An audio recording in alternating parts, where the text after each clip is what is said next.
Welcome to today's episode of the DLLS Rangers podcast. We are 2 days out of the regular season, and Jeff, we've already been back to the baseball field. Yeah, they had the big season-ending autopsy, as I like to call it, with Chris Young and Bruce Bochy, so we got a lot to dive into there, and then we probably ought to talk about Pete Rose. Bruce Bochy was asked about that. Yeah, we'll talk about the passing of Pete Rose, and then we'll get into the playoff picture and then wild cards and World Series predictions here today. Let's go.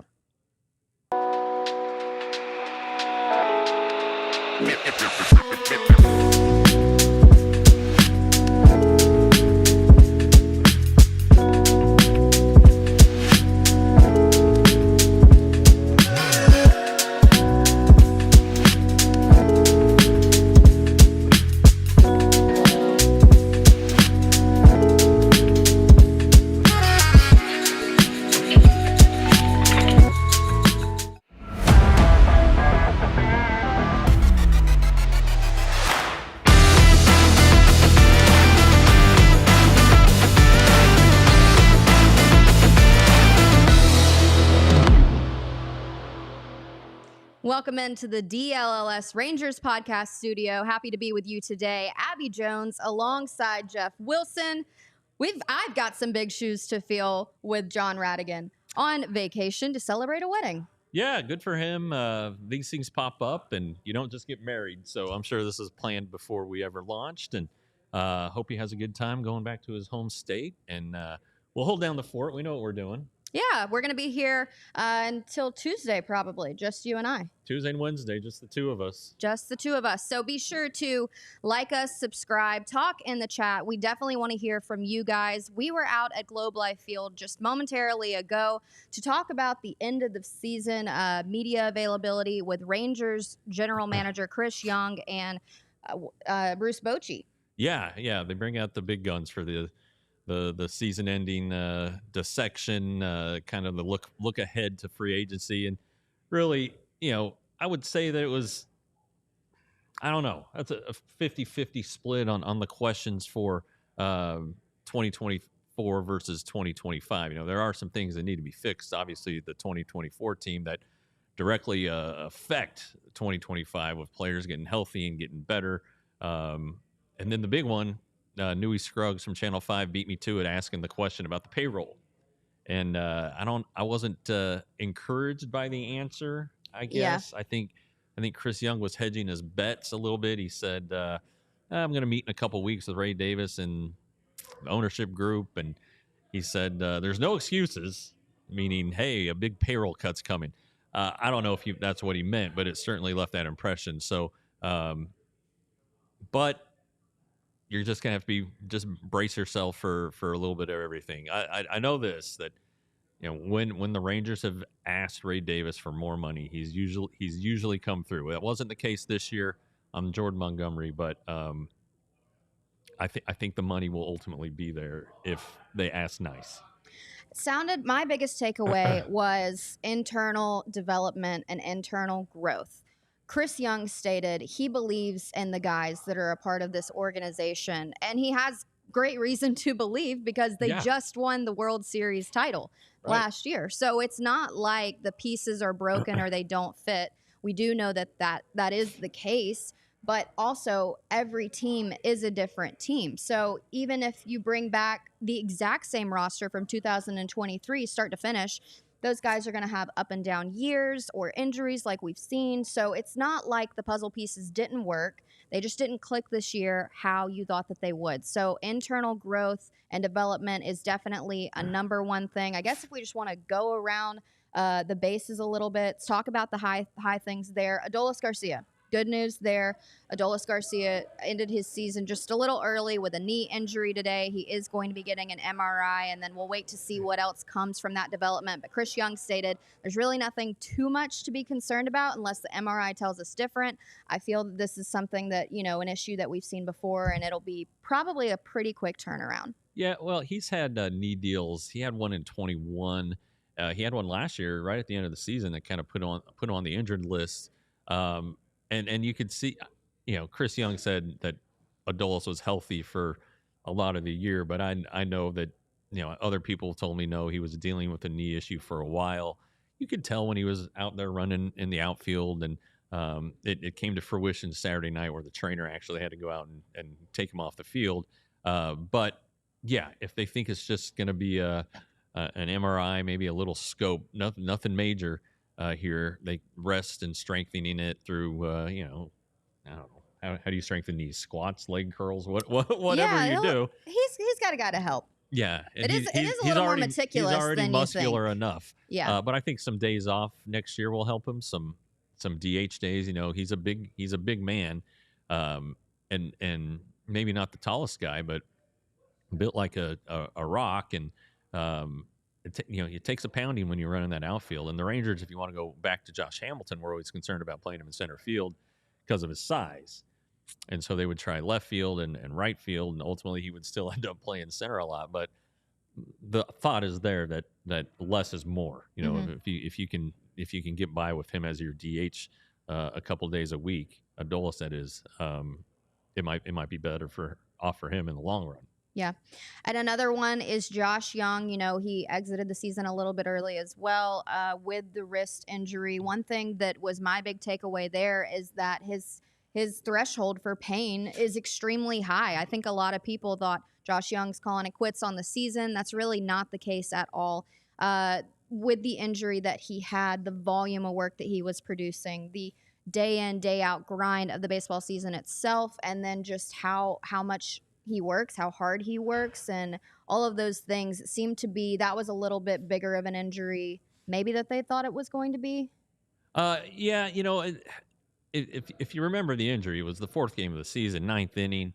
Hit him in the wrist, broke his arm. The initial thought was, oh, it's okay. It's just going to be 6 to 8 weeks. Then he flew to Arizona for surgery, and the doctor, Dr. Don Sheridan, discovered that the bone, yes, was broken, and then there were 7 pieces of bone that came off of it.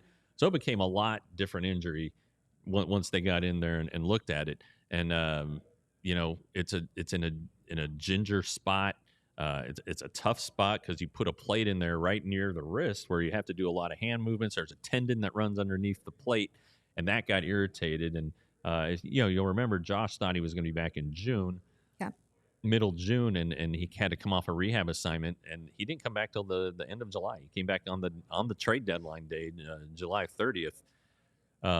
But you're right. I mean, he's a high pain threshold guy. He didn't want to go on the injured list. No. I mean, we talked to him. He wanted to finish the season playing, but there's no real need. He kind of thought they were being dramatic, to be honest. Yeah, but there's no real need for that. I mean, maybe if they were playing today, yeah, Josh Young would not have gone on the injured list, but that's not the case. They hope rest does the trick also.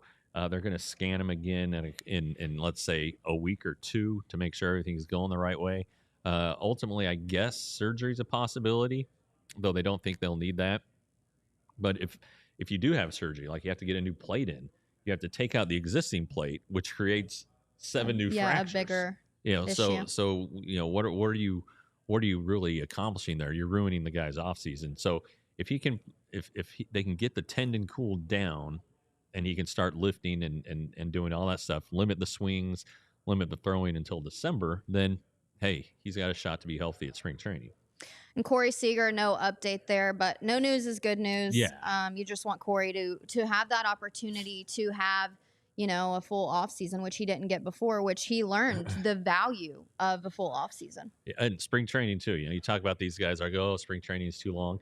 And maybe it is. It's for the pitchers. Spring training is always for the pitchers, but Corey Seager needed more than basically he played 1.5 games. He played 3 halves of a game for the last 3 games. And so that wasn't enough. And he was slow. He finally got going in May and was terrific once he did. But April was not a good month for him. And he values now or appreciates. How about appreciates? That you need to build up. And so does Nathaniel Lowe, because Nathaniel Lowe got hurt on March 8th, I believe it was, March 7th. Didn't play until well into April, and he started slow. So you kind of, when you look at his home run total, you got to think, well, he missed basically a month. So would he have hit 5 more home runs and gotten that 15 up to 20 to make it look a little bit better? Yeah, something to consider. Another interesting takeaway was Marcus Semien. Marcus is a guy that prides himself on playing every single day. It kind of sounded like they wanted to scale back that workload a little bit for Semi. Yeah, he's not a young man. No. He looks great. He looks, I think he's 34, 34 and 4 kids. 4 kids. So let's bump up the age a little bit just on that alone. But he's in great shape, meticulous shape. I talked to him in Anaheim, and he said there are some things he wanted to do body wise to help him better navigate next season. He and Adolis had that big collision in May, right in shallow right field, and Adolis hurt his forearm, I believe it was, and had to miss a couple games. Marcus kept playing, but eventually took a day because he was still sore in the neck area. And I don't know. This is October now, and he played much of the year, but I think it bothered him a little bit. I do. As Bruce Bochy said, he still had really good numbers for a leadoff guy, although I know a lot of older school people like myself look at on-base percentage as the number one thing for an on-base guy, and Marcus just wasn't there this year. So who knows what it was, but sounds like he's motivated to get better. That was their takeaway, Chris Young and Bruce Bochy. And but he may not be the leadoff hitter next year either. Bruce Bochy left open the possibility that Marcus Semien bats somewhere else in the lineup next year. Yeah, and Bruce Bochy will definitely go with the hot hand at the in the lineup. We've learned that, no doubt. Josh Smith made quite an impression at the leadoff spot this year. Yeah, I don't think he's the shoe-in for every day, but it's something to consider. Yeah, no, he has a good eye at the plate, speedy enough, finds a way to get on base. I know he kind of didn't have the second half he wanted to have, but you can probably rack that up to wear and tear of his first full professional season. So, I don't know that there's, ideally, I think when Leody Taveras was coming up, Leody Taveras was their leadoff hitter of the future, and that just hasn't worked out yet. So I don't know. I would say Marcus Semien is the guy unless they do something this offseason to get a guy who profiles better at the top of the order or more traditionally. Let's talk about, a few of the struggling players this season. Nathaniel Lowe, Jonah Heim. We already discussed Adolis Garcia a little bit, but Nathaniel Lowe met with Chris Young in his exit meeting, and he said, hey, I know that I haven't reached the level of player that I want to become. I've shared his goal is to win a Gold Glove and a Silver Slugger within the same season. Incredibly difficult to do, and this year he was very far from that goal. Yeah. But Nathaniel said, I know what I need to do to reach that next level. And Chris Young seemed very excited to see the work that he was willing to put in the offseason. Kind of sounded like music to his ears, being like, hey, I love this guy knows that he hasn't hit his mark yet. Yeah. And I believe in him. I want to see what he thinks that next level is. First thing, that Nathaniel is getting married this offseason, November 18th in Canada. Just they randomly pick Canada. Okay, great. So he's going to have that little interruption, but that's no problem. He hit. It's not an interruption. It is an interruption. I've been married. You take a lot of time off. Anyway. Maybe I'm gonna put a little pep in his step. It's for the best. Yeah. Okay. 16 homers this year for Nathaniel and 486 at bats. Last year he had 623 at bats. So there's the time that he missed in the first month and early on. His career year was 2022. 27 homers, 302 batting average. I mean, he won the Silver Slugger that year, beating out, among others, Vladimir Guerrero Jr. I mean, this is that's a huge season. Yeah. And he petered off last year, only the 17 home runs. He really struggled in September. And in the postseason, he was okay. He hit some home runs, but he knows he needs to be better. He knows first base profiles as a power position. And if you don't hit for power, you're not going to last long. Those are words that he has said directly. So the defense is there. He can be an all-around guy. He gets on base, but he wants to hit more home runs. Yeah. And if he does that, and if the Rangers believe he can do it, then maybe he's going to be worth the raise he's going to get in salary arbitration. But Chris Young also said they're open to looking at the roster and making trades and doing whatever they got to do to put the best team on the field. Right.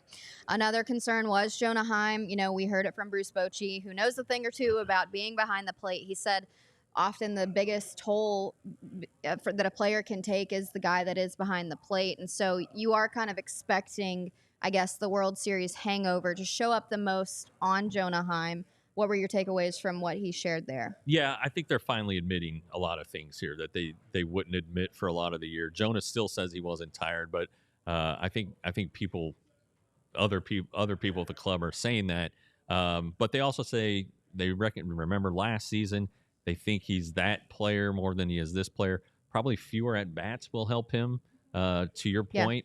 And then they aren't sold on Sam Huff, the AAA catcher who's been he was a top prospect for a long time. He did not have a good year at AAA, and we love Sam. Sam's great, but he's got a lot to show. So I would expect that they go out and get a proven backup for Heim who can maybe catch 60, 70 games a year. Right.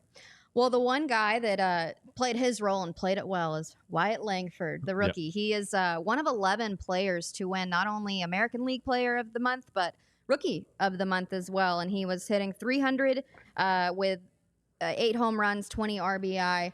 So he takes this notch. And what a great way for him to, close out his season. We said it before that he was not really happy with his results prior to the month of September, and he wanted to finish strong. He did just that. He sure did. And we can. I want to talk a little bit more about Wyatt later on in the show. It's worthy of more than just 10 seconds. Right. Yep. All right, we'll get into it. But so we're going to be talking about Wyatt Langford and the incredible month that he had in September. We're going to be talking about the playoffs, and of course, we will be addressing Pete Rose and his exit. So we are going to roll into some good stuff. Love it. All right. Let's talk about a Rhoback. Hey, if you haven't noticed my sweet lid, this is a Rhoback hat. You see it with the doggy silhouette. I love dogs, so automatically Rhoback is a big winner with me. But they do more than hats. They do just about everything. And quite simply, it's the best fit, the best feel. The quality of gear just speaks for itself no matter what you do. A lot of golfers will wear Rhoback stuff. My wife was fired up when she saw the box from Rhoback last night that we'd gotten it in the mail. So their performance polos are their key. They perform better in the heat than anything else. They have the moisture wicking technology. Stuff's not going to stick to you. I mean, it's going to be 90 degrees again today. So if you are out and about and you like to perspire a little bit, then make sure you have a Rhoback shirt on. So the performance polos, best looking, best fitting performance polos out there. Their collars never lose shape. They have solids, classics, fun prints. They have hoodies, everyday shorts, and they have joggers. And I love the joggers. So use the code DLLS20 on Rhoback.com for a generous 20% off your first order. That's spelled RHOBACK.com. 20% off polos, hoodies, shorts with the code DLLS20. Check them out, and they will have you ready for whatever travels or activities you have. Perfect. And if you think that you know ball, put your knowledge to the test with Sleeper. It's the #1 spot for not only fantasy football, but every other sport as well. It's going to be a lot of fun to do that and keep an eye on those bets during the postseason. A lot of options there. But if you think that you have what it takes, download the Sleeper app today and use code DLLS Rangers to get a $100 match on your first deposit. Terms and conditions may apply. See Sleeper's terms and use of details. Currently operational in over 25 states. Texas is one of them. Check out Sleeper today. After about 3 weeks, I'm up $2 in Sleeper. So hey, there you go. All right, now it's a sad day for baseball fans everywhere. If you know the game of baseball, you're familiar with Pete Rose. It's worth taking a look at every award that he has. MVP, 17-time All-Star. He also made that position in 5 different positions. Yeah. He's the first player to ever do that, get the nod. 3-time World Series champion, 2-time Gold Glove, 3-time Silver Slugger, 10 200 hits in a season. Well, I mean, that's why he's the all-time hits leader, 42-56. And, I'd forgotten this, and Bruce Bochy brought it up today. He was the Padres catcher the game that Pete Rose broke Ty Cobb's record, which at the time was 41-91. And he hit it. He got it off of Eric Shao at home in Riverfront Stadium. They stopped the game, of course, and had a big ceremony. And he cried, and his son came out, and he hugged his son. And it was a a very nice moment. I believe in '86. I was a youngin', but I remember watching it live on television. It was one of those moments that you didn't want to miss if you were a baseball fan. And of course, what a player. Nickname was Charlie Hustle. He hustled. I mean, there's so many photos of him like diving into a base head first, and very famously in an All-Star game, I want to say it was '75. He took out A's catcher Ray Fosse, broke his leg in a collision at home in a All-Star game. So that's just the kind of player he was. It was a different time back then too, and at the time the Reds were the Big Red Machine, and Sparky Anderson, who your dad probably knew, and it was just a different time. And unfortunately, we can't mention Pete Rose without the gambling scandal and his lifetime ban for gambling on games as a player manager for the Reds, and later when he was just the manager. And it earned him a lifetime ban. Bart Giamatti was the commissioner at the time. Fay Vincent was the deputy commissioner. And it was a black eye on baseball for sure. And Giamatti died like 2 weeks later. Yeah. So that kind of threw things into the air. But Pete Rose maintained that he was innocent and didn't gamble on baseball for so long, and then he finally admitted it. I think it got to the point in his life when he's like, he recognized that being in the Hall of Fame meant a lot to him. Yeah. And when you get a lifetime ban, you can't be in the Hall of Fame. Right. So he is he showed some contrition. He said he never bet on the Reds. There's some dispute about. He said he never bet on them losing. Yeah, and so he, in his mind, Fay Vincent, Evan Drelitz from the Athletic caught up with him yesterday, and Fay Vincent, who's was an attorney, still might be, said Pete thought that he was telling his truth. Yeah, and that what he said he thought was true, and he met several times with commissioners to get back into the good graces, but it never happened. I mean, so now that he's dead, it's a lifetime ban. Okay, he served his lifetime. Does that mean that raise it? That he should be in the Hall of Fame now? And I just think the answer is no. That rule is one of the oldest rules in the game. It's a rule that players learn like their first day after they sign their pro contract. They are told about this rule. You saw this year, there was a Pirates player who was doing daily picks, who was doing daily picks on MLB games. He got a lifetime ban, and he's definitely not the high profile guy like Pete Rose. But he broke it was a cardinal sin. I mean, that rule is, we saw they didn't have any other rules back then. I mean, they didn't have, some people said, well, now that MLB has embraced gambling, all these gambling sites that MLB is in bed with, including MGM and all of that, is it hypocritical? And I can see the argument where it is, but the rule still exists, regardless of who baseball's business partners are. You don't bet on the game. You just don't do that. It affects the integrity of the game, and that your dad and I talked about integrity in a different way yesterday. The integrity of the game is so important, and it's the ultimate part of being a professional. And so I just don't think that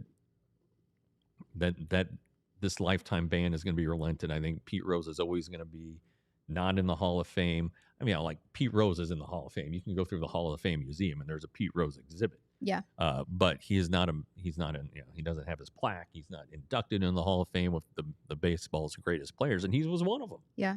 And so that's the shame of it all. But if you let Pete Rose in, well, you got to let this guy that's Pirates bum that just got. You got to let him back in. You got to let Shoeless Joe Jackson in the Hall of Fame. What a career he had, and he, a lot of people think that he was innocent in the Black Sox scandal in 1918, 1919. 8 Men Out, the movie 8 Men Out. So anyway, it's a mess. It's a shame. We should be celebrating who he was as a player. They should be in Cooperstown right now. People, looking at his plaque and honoring it. It's just, he's like the most, I won't say polarizing, but a Mhm. controversial figure, and one of baseball's best players, but one of its worst moments, really. Yeah, and it was written in Baseball 100. Has anyone ever loved baseball as much as Pete Rose? I don't think so. Has anyone ever lost so much in baseball by following on his worst impulses? I don't think so. Yeah, and he was from Cincinnati, so that made him a fan favorite. I was with the Reds. He was the Rookie of the Year, I think, in '63. He he played forever. Holy cow, he played a long time. I mean, you have to play a long time to get that many 24 hits. years. Yeah, so he played for the Reds. He played for the Phillies. He played for the Expos. He went back to the Reds. And he won. He won where he went, and he was the catalyst, the spark plug, whatever you want to say. He was the guy, and he didn't hit it for a ton of power, but he didn't have to. That's not the player he was. He was just a ball player, and that's kind of what Bruce Bochy talked about today. And Bruce grew up as a Reds fan because his dad was a big Reds fan, and at the time it was Pete Rose, Frank Robinson, Vada Pinson, and then later on it became the Big Red Machine with Johnny Bench and George Foster and Dave Concepcion and Joe Morgan. Don't want to leave anybody out. Sorry, Reds fans, but you couldn't have those teams without Pete Rose. He was right in the middle of them all, and you're right. He loved being Pete Rose. That's for sure. He wasn't an angel. He didn't pay taxes and had to go to federal prison for that. I think there are some stories of infidelities and things like that, but he loved to be Pete, and ultimately, I think that's what got him. Yeah. He's like this year, he still went to Cooperstown to sign autographs. He did that every year. He does it every year. The other day, I mean, he was signing autographs. with former Reds players signing autographs. I have a memory of being in a mall and he was there signing autographs, and I was like, "What is Pete Rose doing here?" I saw him in Las Vegas at a mall once. Yeah, just with his straight bowl haircut and all that stuff. But and he was an analyst for Fox Sports and did a good job. But it just never happened for him getting back in the. He might have gotten back in the good graces of the game, but he didn't get back to the point where anybody's willing to forgive him for the ultimate rule violation. These steroid guys have that tarnished, and really, here's people might think I'm a hypocrite. I voted for Barry Bonds and Roger Clemens for the Hall of Fame and others too, but I don't vote for Manny Ramirez and Alex Rodriguez. So what's the difference? Well, before 2004, there was no drug testing in place. So the game of baseball was benefiting from all these home runs and from steroids. The steroids era made baseball a ton of money. Yeah. A ton of money. You could argue, after Cal Ripken had his magical moment in Iron Man streak, that Sammy Sosa and Mark McGwire, their home run chase, brought so much attention to the game. And McGwire has admitted to using steroids since. Sammy Sosa never has, but if you look at him now, he's 40 pounds lighter. You don't just go through a 5-season reign of terror like he had without some help. But it proliferated the game. So then they tightened up on it, and it was a rule. And if you violated that rule, that was bad. Yeah. In my mind, violating that rule is not good. So that's the difference there. But this gambling rule has always been on the books, always. And I've seen it, and it's posted in clubhouses. You can. Mike Maddox and I had this conversation once. I don't know, 10 years ago, and he walked me up and pointed right to the rule, and said, "This is the rule, and this is what we learned." And I know there's a lot of sentiment out there. I think probably younger players are for Pete Rose, but guys who've been in the game a long time, Pete messed up. Yeah, and one thing that I was talking to my dad about this today. If you're a player and your manager is betting on games, and my dad's a bullpen guy, so say that he never bet on a Reds loss, but say that he needs a Reds win. Yeah. Well, what if he's just putting in a guy so that he hits his bet, and then that's not really keeping the best. It's not even considering what's best for the player, And I think that's where you lose. I think that's a player's problem, and that's where you lose your trust, because you don't know the situation. You don't know that it wasn't a high leverage moment. You don't know these things. You think in the back of your mind, surely to goodness, my manager has the best interest here. But if he's not starting me just because he needs to hit a bet or putting me in the game because he needs this to cover, I mean, that's a completely different thing. Well, and then it can affect the next day's game. What if you use a couple guys and they're not available and you need them? You know, it's so, I mean, there, you know, so many things to it. And then too, he never admitted to it, and it did seem like there were multiple occasions or opportunities that maybe the past could be rewritten a little bit if you just come clean. Yeah, and he did not. If he'd been contrite from the, if he'd been contrite from the beginning, it would have been different. You know, Willie Mays and Mickey Mantle were kind of banned from baseball there in the late '70s because they agreed to work as hosts at a casino. Whether or not they gambled or not was irrelevant. Ultimately, that got reversed, and of course, you know, correctly. But to gamble, man, it's just. Or it just violates such an old rule. And before we get to the next ad break, you know, Shohei Ohtani this year was kind of embroiled in a situation like that with his interpreter, who it turns out was embezzling money from Shohei. And there are people who had to think that Shohei knew what he was up to. You know, and baseball found all this evidence and talked to Shohei and, you know, said. He did not have any ties or any ideas, anything like that. But you know, I mean, I was cynical about it, and there are players who are cynical about, oh, he had to know, and you know, if Ipe, it turns out he's betting soccer, international soccer, millions of dollars on international soccer. But if you ever bet, you know, said if he knew that Shohei Ohtani wasn't playing that day, or if you had a sore oblique, you know, he could go. You have information that other people don't. Right. So anyway. But yeah, there's gambling. It has gotten hazy here with the relationships, but still, the rule is you cannot gamble on the game or affect outcomes of games. Right. And, you know, we mourn the loss, no doubt. It is sad that when you talk about one thing, you do automatically kind of have to talk to another. But baseball lost a big figure in the game. Absolutely. So we will get into the postseason next. The Atlanta Braves and the Mets clinched their spot. Heck of a game yesterday. That's coming up next on the DLLS Rangers podcast. But first, Jeff. Hey, I don't know if you can see it. You can see the cooler right next to Abby. John Radigan normally lift it up. It's our you don't need to lift it up. It's Rugged Road, and if you don't know about Rugged Road, you really, really need to know about Rugged Road. It's fantastic coolers and water bottles and such, but really they're coolers. Rugged Roads are dedicated to creating innovative, durable outdoor gear for adventurers who demand the best. The products are designed with the highest quality materials and craftsmanship, ensuring they perform in the toughest conditions. These things float, all right? If you're in land or water, this gear is built to accompany you. The floatability, it's really light. And I've mentioned before our cooler that we take to our son's baseball tournaments weighs a ton. We need to upgrade our coolers, and I really think that this is the way we're going to go. So gear up for your next adventure with Rugged Road coolers. Reliable, durable, and built to be used, Rugged Road is your ultimate outdoor companion. Head to ruggedroadoutdoors.com and use the code DLLS for 10% off. Perfection, Jeff. All right, it is postseason time, and you know what? The number one app that you need to have on your phone? Game Time? Game Time. Well, also because Mavs games, Stars games, Cowboys games, I would love to use it today for a great price and a great seat for the wild card Tigers versus Astros.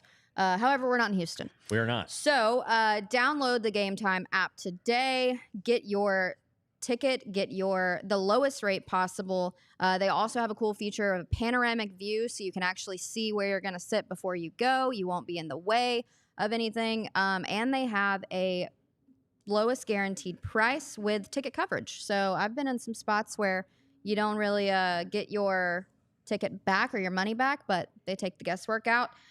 Go to Game Time today, download the app, create an account, use code DLLS for $20 off your first purchase. Sweet. All right, it's time to talk the postseason. Let's start with, I know we talked about it a little bit yesterday, but it was in the middle of the game. Yeah. So Game 2 of Atlanta and New York. Yeah, Chris Sale being scratched was insane. that was big. A guy who's a journeyman stepped in and pitched so well. He opened with 4 perfect innings, but he had a short leash.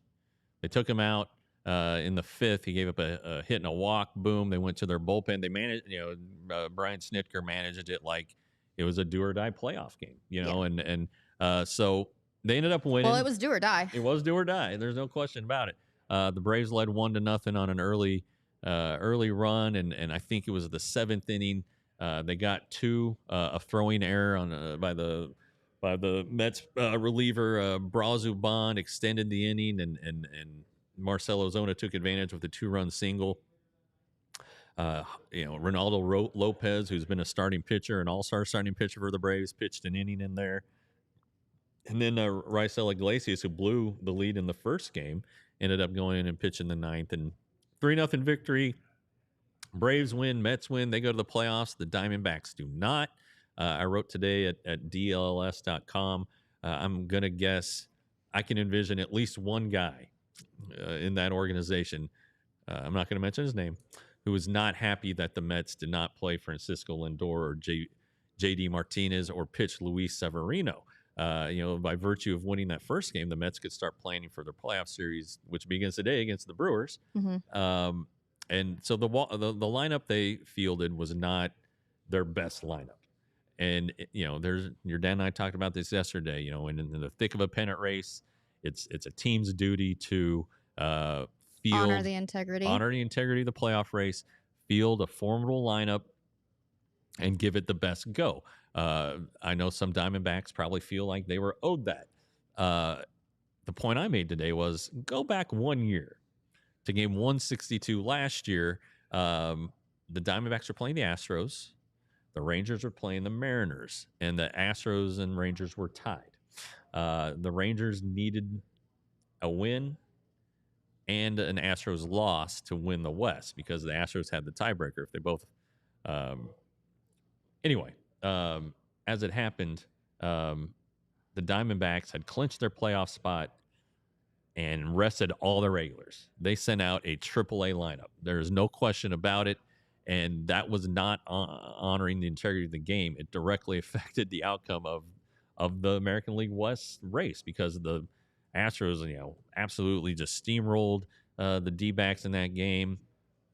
The Rangers ended up losing to Seattle 1-0. That combination, they ended up tied. The Astros had the tiebreaker, won the West. Rangers had to go across country from Seattle to Tampa Bay.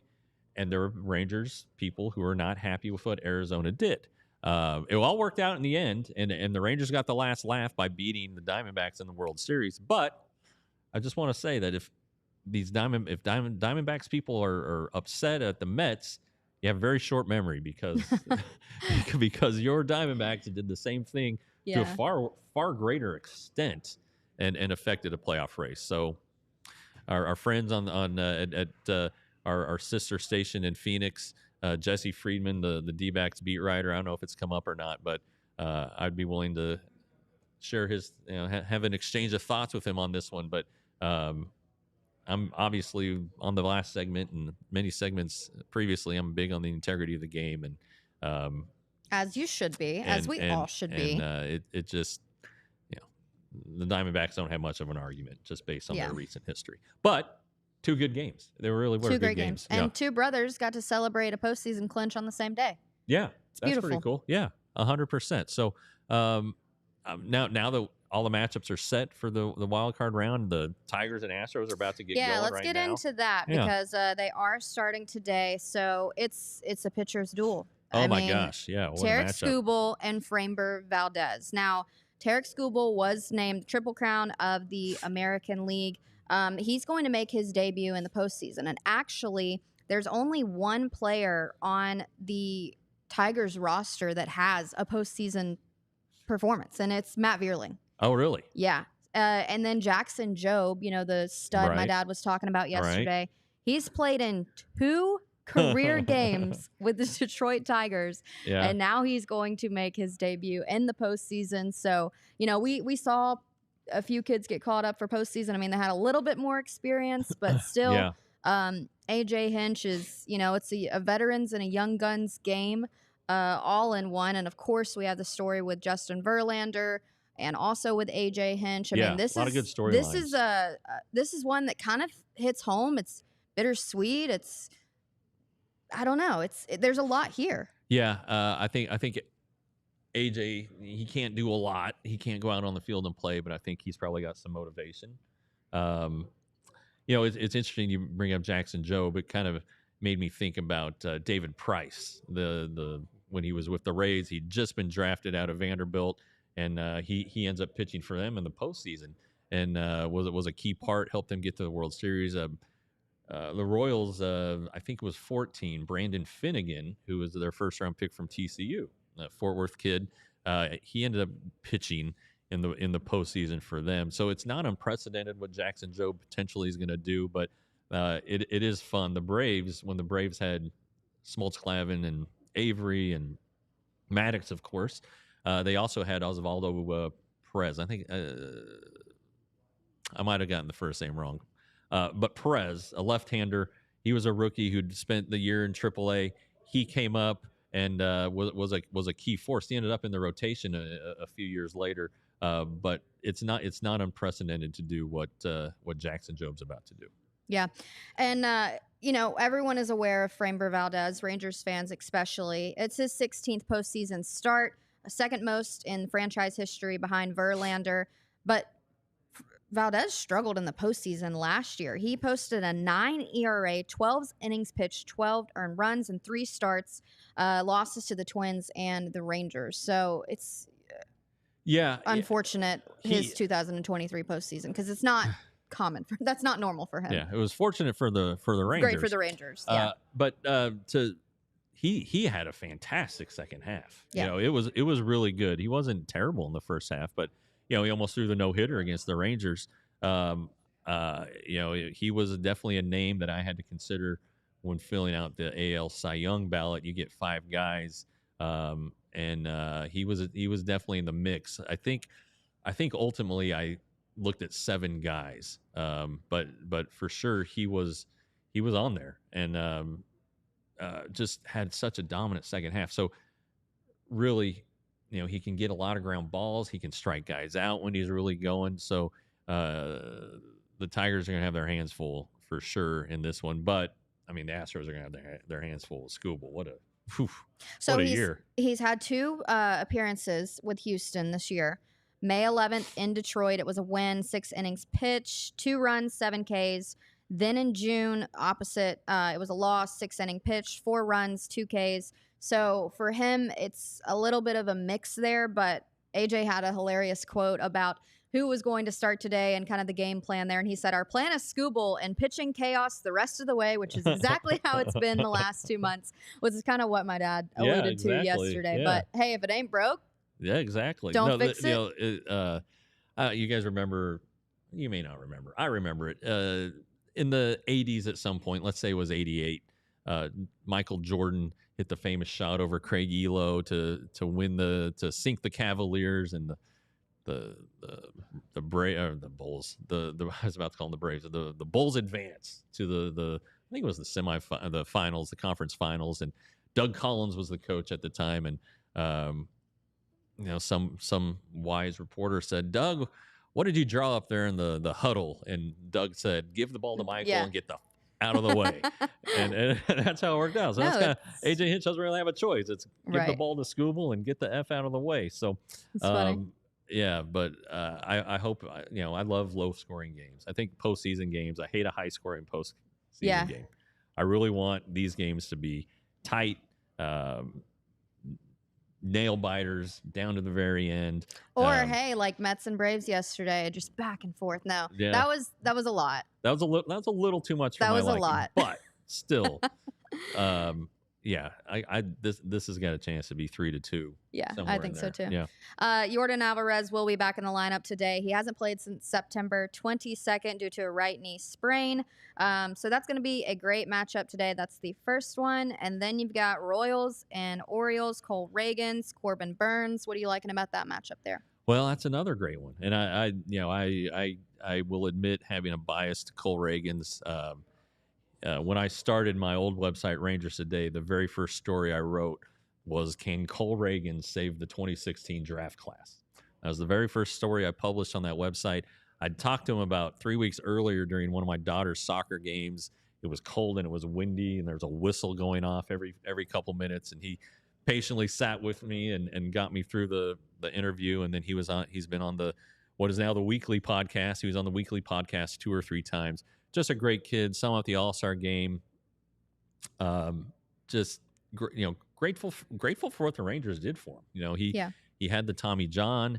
It went again. He had to have it a second Tommy John, and they stuck with him. The first round pick, obviously, you're going to stick with him. But boy, and he came up today. Chris Young was asked by Kennedy about pitching development in the minor leagues, especially it was a successful year on that front. It really was, and it's highlighted by Rocker and Leiter. But there are others, Alejandro Rosario, for instance, Emiliano Teodo. And Chris Young said, I think we're trending the right way. Remember, we also developed Cole Reagans. So he's right. Mm-hmm. He's right. Now, the Orioles are a tough lineup. That ballpark's going to be loud. And when Baltimore is good, Baltimore fans are very great. Hostile. Yeah. And so, but I'm pulling for my man Cole in that one. Well, it's just an interesting, full circle moment, kind of, because he was a part of the Aroldis Chapman trade. He was. And where would we have been in the postseason? Would we even be in the postseason without Aroldis Chapman? You can make a great point that you wouldn't be, because Chapman was up and down and gave a lot of guys headaches, but when he first came to the club, he was really, really good. Yeah. So, yeah. So these two pitchers, they have been, out on the mound. It's exact same situation twice before, and the Orioles did win both of those games. Okay. So it'll be interesting. But the Royals probably going to run on Burns. He's allowed 41 steals in 47 attempts this season. The 41 steals allowed were 8 more than any pitcher. Yeah, bases are stolen against the pitcher. Yeah, that's the thing. You can get mad at your catcher, but your catcher has to have a chance. Greg Maddux was terrible at holding runners. He was a fantastic fielder, but he didn't really care about the runner. He focused on the batter. Odalis Perez, not Oswaldo Perez, Odalis Perez, who has passed away, but he was the young prospect who came up and pitched for the Braves out of the bullpen. And then we got the Braves are playing tonight. Chris Sale is not on the roster for this series with the back injury, and also the Mets and the Brewers. So I think I like the Mets, and I think I like the Padres. Okay. And then I like the Orioles, and I like the Astros. You liked the Royals yesterday. I've thought about it.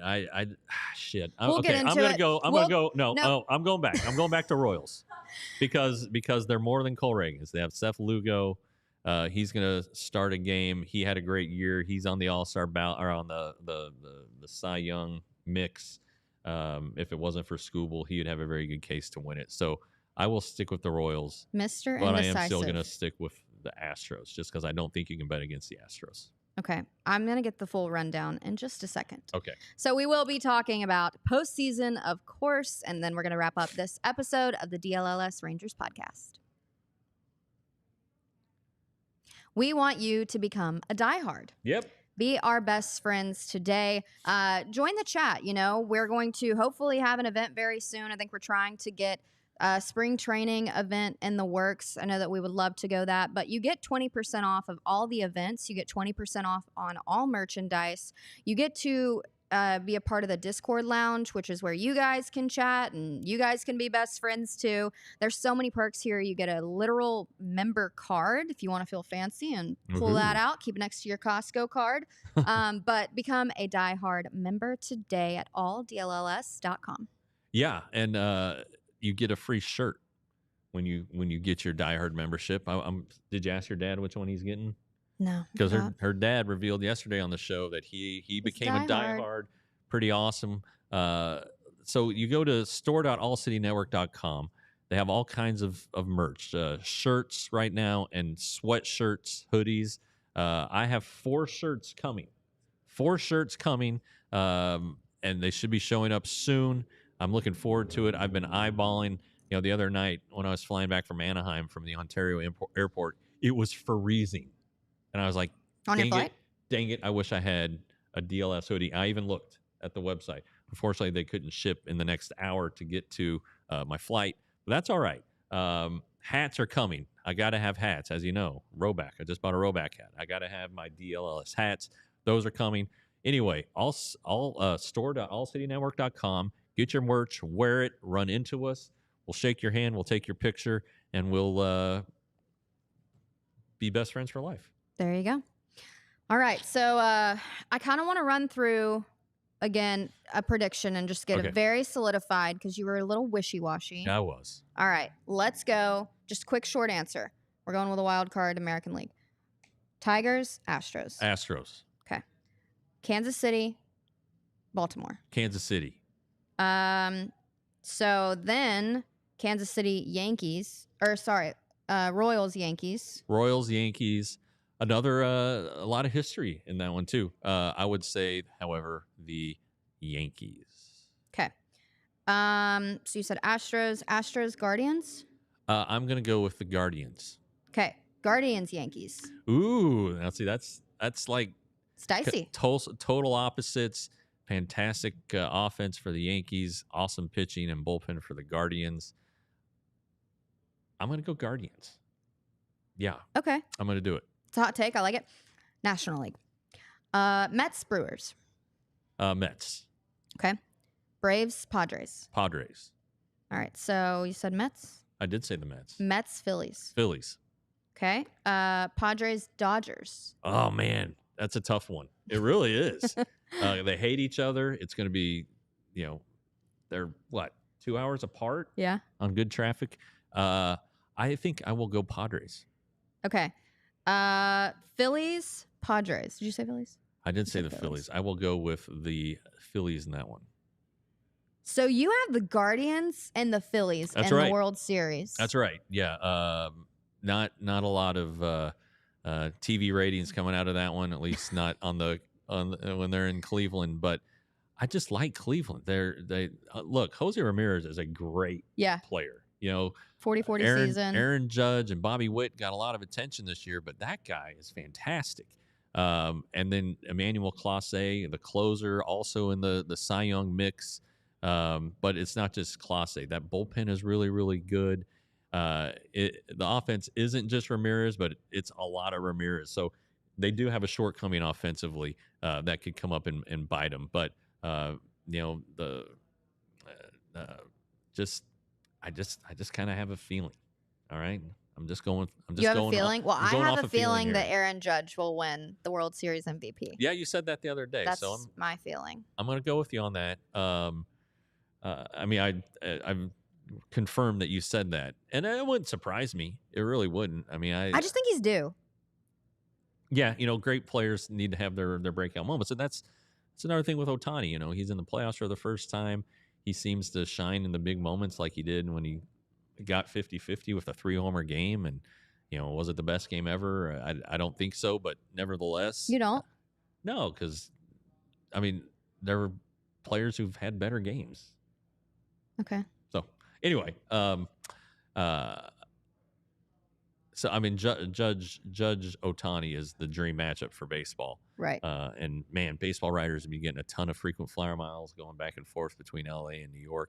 And that's really what it's all about to me when it comes to the postseason, is me getting my miles and hotel points. But I just kind of think somebody's going to upset the apple cart this year. And I'm going to go with the Guardians. Well, clearly, I was about to say you have the Guardians going all the way. Well, did you say who would win the whole thing? I didn't. It's been a long time for Cleveland. So let's just go ahead and say Cleveland's going to win it all. Okay. Yeah. Let's go ahead and do it. Very strong bet. With the Orioles game today, to tie into the Rangers a little bit, the Orioles have lost 8 straight playoff games, dating back to the 2014 ALCS, which is the longest active postseason streak. The Rangers had a great hand in that season, that streak continuing.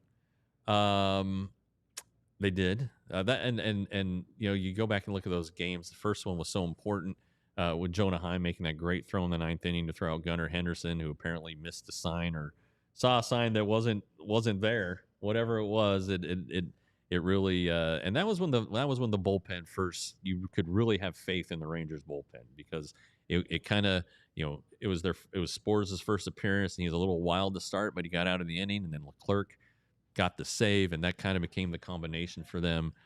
They won that second game. It was a little lopsided, and then the last game at home, man, that was a good one. That was good. Just a butt kicking. It was kind of triggered. Nate Lowe had a 15 pitch at bat, I think, in like the second or third inning. Anyway, the Rangers ended up scoring 6 runs. Adolis Garcia hit a home run in that inning.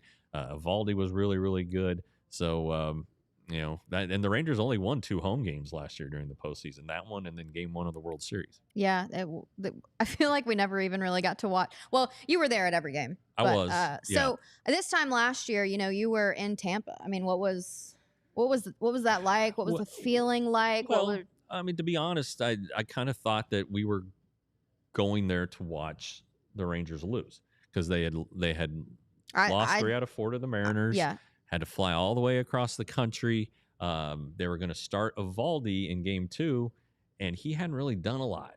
He hadn't been very good since he'd come back off the injured list. Jordan Montgomery was the Game 1 starter, so you're like, all right. And then the Rays and the Orioles battled it out for the East title. Mm-hmm. They were I think they had the 2 best records, they definitely did in the American League. And you just kind of thought, this is trouble. But there's no predicting baseball. And the Rangers came out. They won those 2 games. They got hot, and the rest is history. But I definitely thought that we were going to. I was going there just to wrap up the season and say my goodbyes to everybody and get ready for 2024. I think Ben said, "Don't we all?" Yeah, I didn't really expect much from. I truly thought it was going to be a one and done. Yeah, and. Montgomery made that great diving play early on in that game, coming off the mound. I remember that. That was huge. Yeah. I mean, a big guy like that to get up, make that play on the bunt. Of all the teams to bunt, Tampa Bay never bunts, and for them to bunt and for it to go against them like it did, I guess that's I don't know. I don't want to say karma, but you stick to your guns on that stuff and swing the bat. Anyway. That just changed. That changed everything. And hey, it was fun. What a ride, though. I did not cover the Baltimore games because this is the truth. Billy Joel and Stevie Nicks were playing a concert at the Ravens Stadium that weekend, and all the rooms in Baltimore were either sold out or like $400, and I was paying my own freight, and I didn't have $400 a night, so I went home. But then made the rest of the road trips, but. I was not in Baltimore for those. I was watching on TV like the rest of us. Yeah. Well, it's the middle of the second for Detroit. 3-0 Detroit. Jake Rogers singled, and Parker Meadows scored, and then Trey Sweeney singled. Parker Meadows scored. Well, for Parker Meadows right now. Yeah. Matt but Bierling. yeah, that's already the score you predicted. They've got their 3 now. The Astros are going to get 2, and then we can just take it to the bank. I should have done sleeper today, but that's one thing that happened last year during the World Series playoff run. Adolis Garcia got hurt, and in Game 3 did an oblique thing, had to come out of the series, and there was speculation all throughout September and into October that if there was an injury to the wrong guy, in this case Adolis Garcia, he couldn't pick a worse guy to get hurt. Yeah, I do remember that. Wyatt Langford. A lot of people thought, hey, Wyatt Langford is going to get called up because they had kept him active in during the postseason, and so that was without him ever playing a major league game. This year, he had his first full season. He finished it off so well this month. 8 home runs, 300 average. American, as you mentioned, American League Player of the Year and Rookie of the Year. Rookie of the Year was a shoo-in. Player of the Year, he had to beat out Aaron Judge primarily. But I think that if you are getting excited about 2025, a full season of this potentially being Wyatt Langford, I know the Rangers are excited, but man, they said this is who we saw when we drafted him. Obviously, he was against college players, but I think that fans should be most excited about Wyatt Langford next year. Absolutely. No doubt about that. And Bruce Bochy said that his hard work is why he's good, because he's going to work the hardest there. But he was a catcher like 4 years ago. Yeah. He was a catcher. He's still learning the outfield and getting better. And then one other thing I wanted to mention, Shin-Soo Choo played his final game yesterday in Korea. I love Shin-Soo Choo. I mentioned my bias toward Cole Reagans. I have a huge bias toward Choo, who was an all-star in 2018 for the Rangers. I think a really underappreciated player. He may not have lived up to the terms of his contract, but that guy was solid. So he still lives in Tarrant County. So hope I run into him soon. And also, he donated $1,000 to minor league players during COVID. Yeah, just to kind of help them out. Just a tremendous guy. Class act off the field as well too.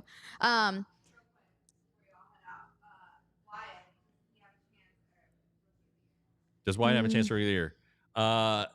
I know I was talking to one of the Rookie of the Year voters in Anaheim, and that question came up. The field's not great.